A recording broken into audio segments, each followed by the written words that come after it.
Ladies, you'll end up shopping for your guy's deodorant, right? So try Degree's Original Cool Rush. You see, last year, Degree changed the formula, and men were mad. One guy even started a petition. So Degree admitted they messed up and brought the Original Cool Rush scent back. It's clean, crisp, and actually smells like someone you want to cuddle. And it's in Walmart, Target, and other stores now for under $4. So toss one in your cart and find out why it's the best-selling men's antiperspirant for the last decade. Degree Cool Rush is back, and it smells like victory. It's The Other Side of Midnight with Frank Morano.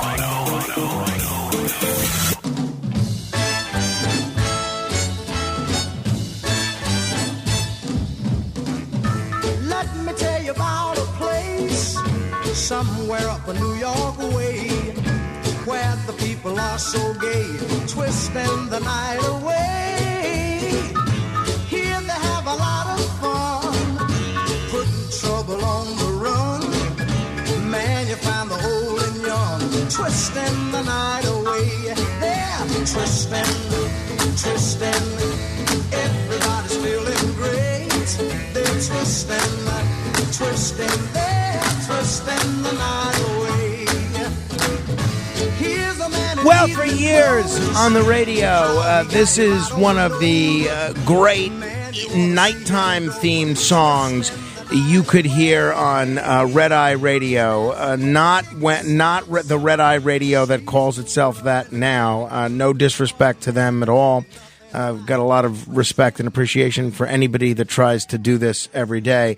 But to me, when Red Eye Radio was real radio, when it was the most compelling overnight radio show in the country, it was hosted by Doug McIntyre, and it was a celebration of everything auditory. You'd use your imagination, and segment by segment, you'd find yourself discussing music, baseball, politics, you name it, but it always began with a somewhat lengthy bumper music interlude and a lot of great songs like that. Well, Doug McIntyre is still knocking him dead. We spoke with him when his book Frank's Shadow came out, a terrific novel. He's also still a columnist with the LA Daily News and a veteran radio talk show host, TV writer, and renowned raconteur. He's in California as we speak. The eyes of the world are on California with these fires, and Doug's kind enough to call into our program. Doug, it's great to talk with you. I wish it were under better circumstances. Yeah, this has been a weird one, even by LA standards, which is saying something. I bet. Nice to be with you. Likewise. Doug, just paint the picture for us in terms of your perspective on this. Where do you and Penny live as compared to the proximity of where a lot of these fires are raging? Well, we're literally 2, maybe 3 blocks outside of the northernmost evacuation zone from the Pacific Palisades fire. We live off of Topanga Canyon Boulevard, and Topanga Canyon is 13 miles from our house to the beach, which seems like a long way, but in that 13 miles of windy mountain roads is a very deep canyon that hasn't burned probably in 25 years. And when it burns, it's a blowtorch.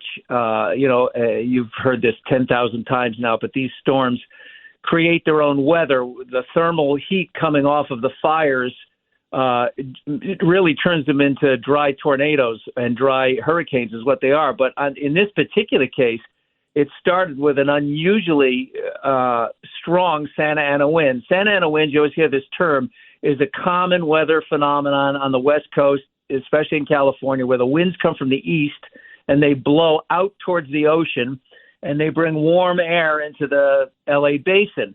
Well, this particular Santa Ana produced a phenomenon that doesn't happen very often, which is called mountain wave winds, where it's sort of like reverse lift on an airplane wing. When the winds, the Santa Anas hit the mountaintops, they accelerate coming over the tops of the mountains down into the valleys.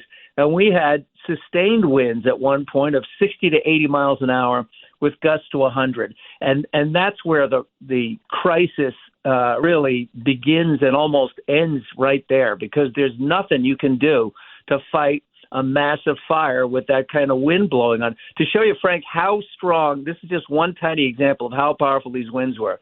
I play softball way too much, like 4 times a week. And we have pickup games in the morning. It's a bunch of old guys pretending.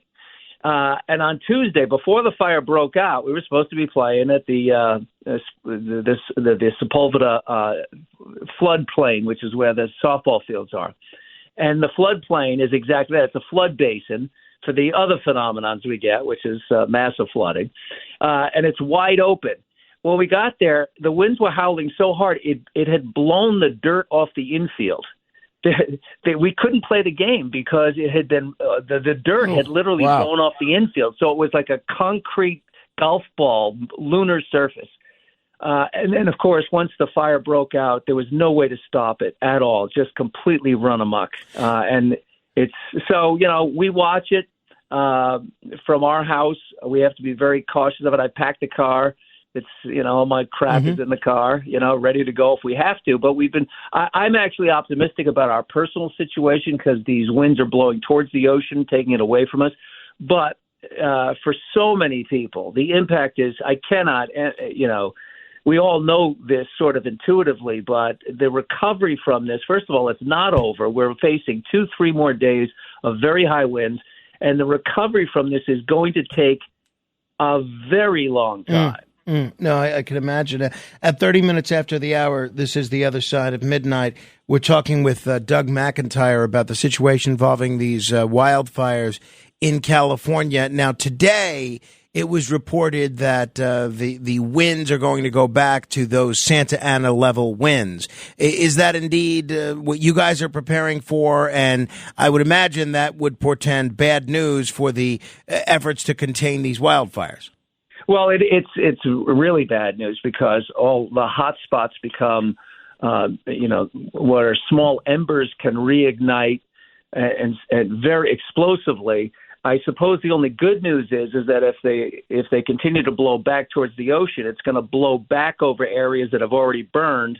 And we've had three days now of excellent firefighting weather, and the firefighting professionals are just sensational at this. The airdrops are in. The Phos-Chek is all of that pink stuff you see is been dropped down that retards the spread of fire. So that's a positive. But again, to go back to the initial problem, there's especially if you've been reading the New York Post, which I'm disgusted by the New York Post, and I'm really sorry about it because I read the paper every day. I read it online every single day. I still have headless body and topless bar hanging in my bathroom here. The headline for, I love the paper, but they've got a bone up their butts about L.A. leadership, and they're just trashing everything, and it's not helpful. And they're reporting a lot of flat out.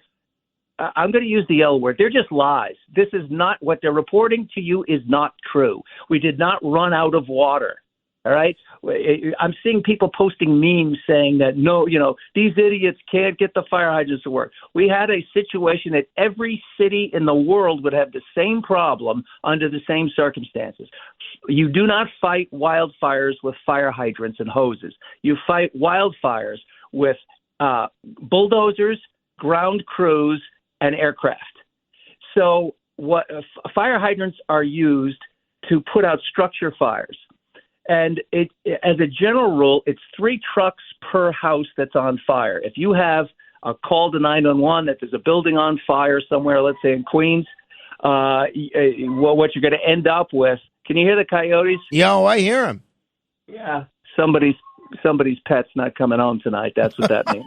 No, I'm serious. I wish I was kidding. I lost a cat to these things, and they're all driven out. They're driven out of the wilderness because of the fires. I mean, you can hear them howling all night. They hunt cats.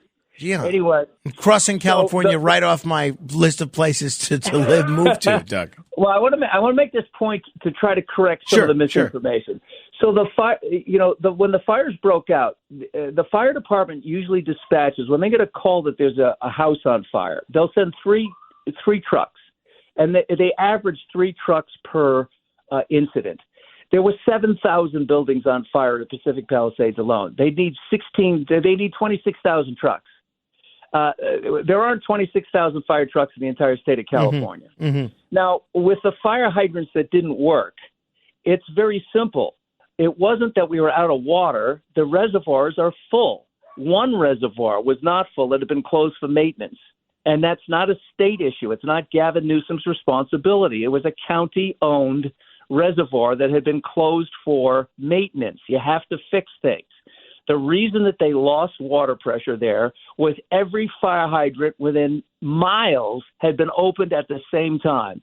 And if I give you, if I give you a milkshake and you're drinking your milkshake with your straw and 10 other straws get stuck into the milkshake, it's going to empty really fast.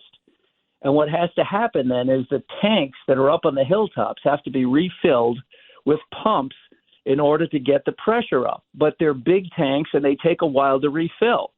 So what happened was the fire hydrant system, and not all of them, but some of them ran dry and it had to be the tanks had to be refilled. But California did not run out of water because Gavin Newsom diverted it to save the Delta smelt. For some reason, the New York Post is invested in telling people in the tri-state area that that's what happened. It is not what happened.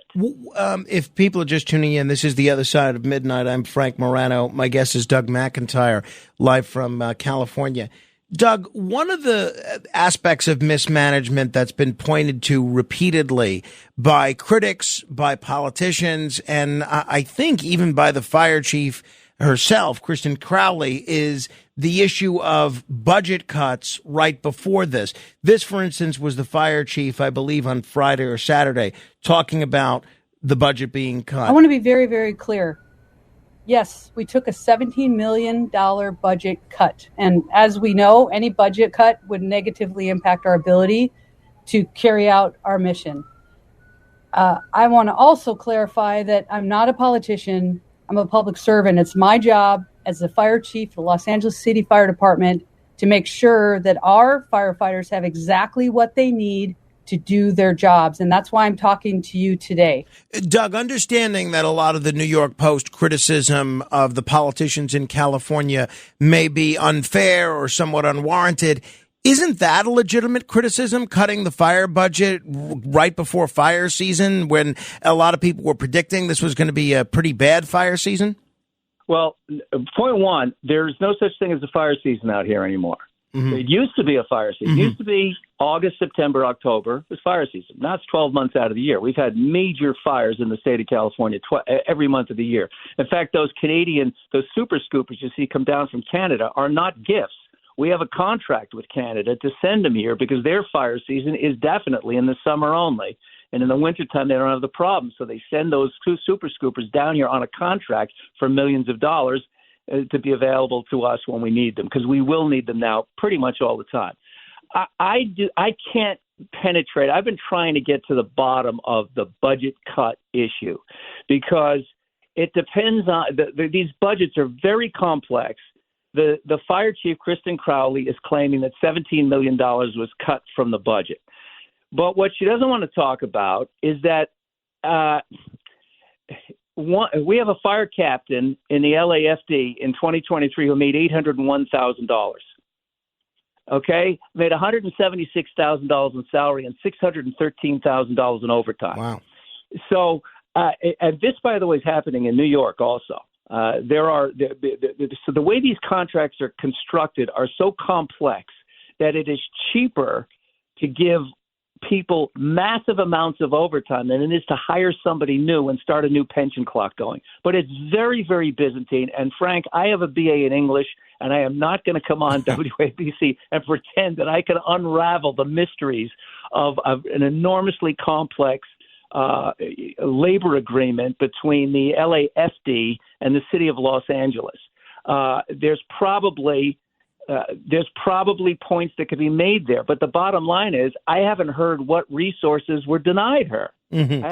I haven't heard anybody say that there were no trucks available, that there were no crews available, that there weren't mutual aid agreements where every fire department that could possibly be here is here, including, as you know now, firefighters coming in from Mexico, from Oregon, from Nevada, from Arizona, from all the surrounding counties and municipalities. Obviously, the city of Burbank sent stuff, and so did Culver City, and all of the local Beverly Hills. These are independent cities that have their own fire departments, and they're lending hands. So the point about this is that there is no fire department in the world that can fight a massive fire that erupts in an 80-mile-an-hour windstorm in the middle of a densely populated area. And that's one of the other things that it makes me crazy when I hear people posting this trope about cleaning the forest and maintaining the forest, and we didn't rake the forest. This fire did not start in a forest. It started in the middle of a densely packed suburban neighborhood. It would be like, a neighborhood in Bronxville catches on fire, a place in the park in Bronxville catches on fire, or in Great Neck or Port Washington catches on fire. It's not a forest. It had nothing to do with whether or not forests were maintained properly. Your snacking routine can get a little dull. Time for a Light and Fit remix. Like a crunchy storm of graham cookies, caramel pearls, and dark chocolate, showering down into a smooth, creamy yogurt. Enjoy 3 Light and Fit remix varieties with craveable flavors and up to 120 calories and 10 grams of protein per 4.5-ounce serving. See remixyogurt.com. Mic check. 1, 2. Are we recording? Hi, I'm Michelle Bernstein, an award-winning chef, restaurateur, and mom. I have a lot on my plate, including my psoriatic arthritis symptoms. That's why I was prescribed Cosentyx. It helps me move better. Cosentyx secukinumab is prescribed for people 2 years of age and older with active psoriatic arthritis. Don't use if you're allergic to Cosentyx. Before starting, get checked for tuberculosis. An increased risk of infections and lowered ability to fight them may occur, like tuberculosis or other serious bacterial, fungal, or viral infections. Some are fatal. Tell your doctor if you have an infection or symptoms like fevers, sweats, chills, muscle aches, or cough, had a vaccine or plan to, or if inflammatory bowel disease symptoms develop or worsen. Serious allergic reactions and severe eczema-like skin reactions may occur. Learn more at 1-844-COSENTYX or Cosentyx.com. Ask your rheumatologist about Cosentyx. This podcast is supported by Progressive, a leader in RV insurance. RVs are for sharing adventures with family, friends, and even your pets. So if you bring your cats and dogs along for the ride, you'll want Progressive RV insurance. They protect your cats and dogs like family by offering up to $1,000 in optional coverage for vet bills in case of an RV accident, making it a great companion for the responsible pet owner who loves to travel. See Progressive's other benefits and more when you quote RV insurance at Progressive.com today. Progressive Casualty Insurance Company and Affiliates. Pet injury is an additional coverage and subject to policy terms. Doug, since you're kind of helping us see through the coverage of the New York Post on this issue, I don't mean to pick on them, but you called them out specifically. It was reported 2 days ago that the L.A. mayor rejected the FDNY's offer to help, despite not having enough firefighters. Is that true? As best you could tell it, apparently the fire commissioner of New York, Robert Tucker, made the overture to help, but apparently was turned down. Is that accurate? It might be, but it's certainly not we have 16,000 firefighters right now. There's 16,000 people working the fires. Like I said, people on the West Coast have come in, and that included Mexico. Baja California is a big part of Mexico, sticks right out from underneath California. So I can't speak to that. LA has sent firefighters all over the world. We have the best search and rescue people in the world who are used to going into crumbled buildings from earthquakes. So, for instance, when 9/11 happened, we had enormous numbers of LA fire personnel were in New York City. There's no animosity between the two cities. Karen Bass, the mayor of Los Angeles, is certainly not looking to make the problem worse. If it was turned down, it might have been we had 16,000 people here working on the fire. Mm-hmm. Understood. Last question about Mayor Bass, because she's been a lightning rod for a lot of the criticism. It was reported by Lee Fong, an investigative journalist who lives in the Bay Area, who was on our program last week, that the U.S. Forest Service, the National Weather Service, and others warned specifically over a week and a half ago that fires were likely to strike Los Angeles on Tuesday. Turns out they were right. And because of that warning, she should have avoided making the trip to Ghana. Is that a fair criticism? Look, when you run for office and you get in the big chair, everything that happens during your time in office, good and bad, is on your watch. So, sure. But in the day, this is not, the Pony Express days. There's telephones, there's internet connections, world leaders. This is when people attack presidents, whether it's Donald Trump playing golf or Joe Biden sitting on the beach in Delaware. The president of the United States, mayors of big cities are always in touch, constantly, all the time. They are reachable. And the mayor returned, in 36 hours, was back from Africa. She had been asked to go to Ghana by President Biden because they were inaugurating a new president, and she was designated to be part of the U.S. delegation. She went, she came back in a military plane, was in constant contact with all the department heads the entire time. So, I don't think it's a big deal. If people want to make it a big deal, fine. If they want to blame Gavin Newsom, fine, but it's not helpful. Right. It might be helpful after the fact. Right. When you have a disaster like of this magnitude, you can go back and look at what should we have done better? Where can we learn from this? Absolutely. But we're looking at 2 more days of very heavy winds with fires still burning, with people who are homeless by the thousands, with one of the most expensive catastrophes that's ever hit this country. This is going to make Katrina look cheap. Every one of those houses in Pacific Palisades is a minimum of $2.5 million, and some of them maybe $20 million. Last summer was the middle of the afternoon, early evening, and I was walking around New York City, and New York City had suddenly turned orange. And if you were to inhale while you were walking outside, you felt like you were inhaling secondhand smoke. Turns out that was due to wildfire smoke from Canada. What is the situation like for you guys who are right outside of the evacuation zone? Are you dealing with a lot of wildfire smoke, and how bad is that smoke on a day-to-day basis?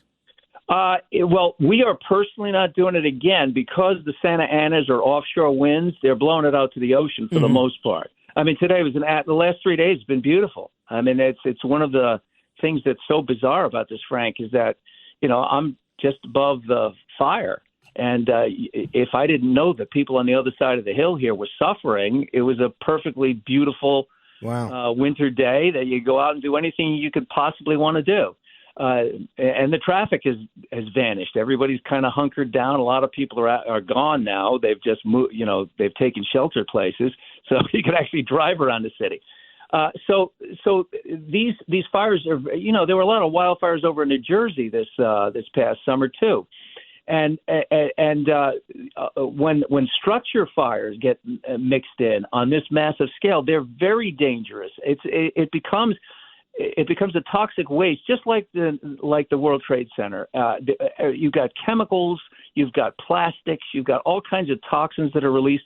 The cleanup from this is going to present the same kind of cancer hazards that work in the pile presented to people, because you've got all kinds of toxins that have been released now and partially incinerated. They're in the ash, that are in the rubble, and you're going to have to essentially remove the leftovers of an entire city, portions of a major city, and it's going to be carted away. So the logistics of how to handle all of this stuff are going to be enormous. And we haven't even gotten to the other fire, the so-called Eaton fire that's out in Altadena, Pasadena. Just again, for folks who aren't familiar, we need to clear up a couple things. One, that's not Los Angeles. Those are separate cities 40 miles from my house. All right, Pasadena, from where I live in the West San Fernando Valley, is a 40-mile trip. That fire is taken out another 7,000 buildings. Wow.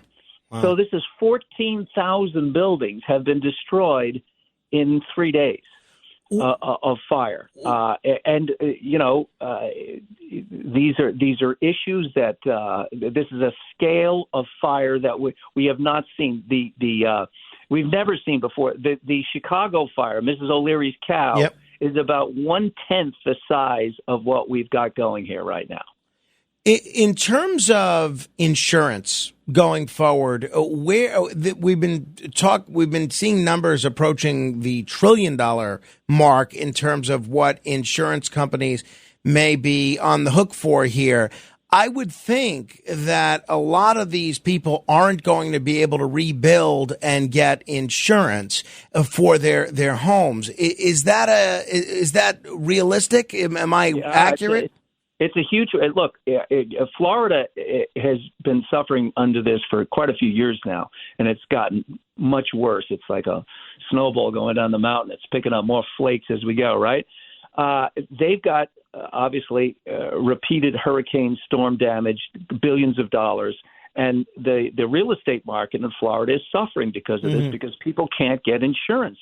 They go to a bank and they can't get a bank loan because no one wants to write insurance for the storms. Well, we're starting to see that it's been becoming more and more difficult in California, more in Northern California, where you had the Paradise Fire and these devastating fires that were like Lahaina and Maui, deadly fires that ripped through with great ferocity. And it's already happened out there in Malibu, right next to Pacific Palisades, and a lot of people already had their insurance canceled because of this. So this is going to be something that's going to require. I could see it coming. It's going to require federal legislation to come up with some kind of national insurance pool for these kinds of things, because otherwise there are vast swaths of the country that you would have to abandon. Right. Because who in the world could live, for instance, in the Mississippi River Delta? Right. And I look up the Mississippi River flood of 1927, one of the greatest disasters in the history of the country. 27,000 square miles inundated by floodwater. Well, there's all kinds of places all over this country that would be uninhabitable in the modern sense because you couldn't take the financial risk of building there if you can't get insurance. But no insurance company is going to write a policy for Pacific Palisades or any of these places. Right. And frankly, our youngest kid bought a house late last year, 10 miles north of us, nowhere near where there's nothing but lawns with sprinklers. There's no forest. There's nothing to burn anywhere nearby. And he had to go to like 12 insurance companies before he finally found one that would write a policy. So it's getting harder and harder and harder out here, and it's going to be a huge problem for the recovery.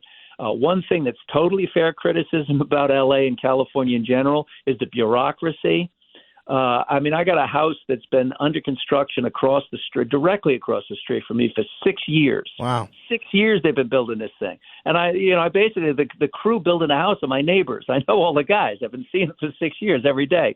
And I asked them, what's taking so long? And we had COVID and we had, supply chain problems. But the biggest holdup was the bureaucracy of trying to get building permits and inspections from the city of Los Angeles. Well, that's got to change. Because if we've got thousands and thousands of people have to be housed now, and we had a housing shortage to begin with.